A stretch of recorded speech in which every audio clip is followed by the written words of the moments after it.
আসসালামু আলাইকুম ওয়া রাহমাতুল্লাহি ওয়া বারাকাতুহু। আমি ডাক্তার এনাম হোমিও থেকে বলছিলাম। আমি হচ্ছি আপনার এনাম হোমিওর 570 জন ডাক্তারের প্রধান ডাক্তার হিসাবে বাংলাদেশে নিয়োজিত আছি। আজ আপনাদেরকে আমি যে বিষয় নিয়ে কথা বলবো তা হচ্ছে breast tumour and breast cancer. Breast tumour and breast cancer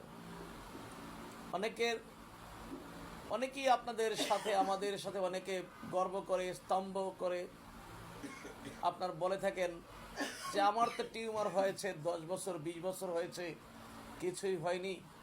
তাদের উদ্দেশ্যে বলি, ভাই, গর্ব করা কখনোই ভালো নয়। হিংসা Likey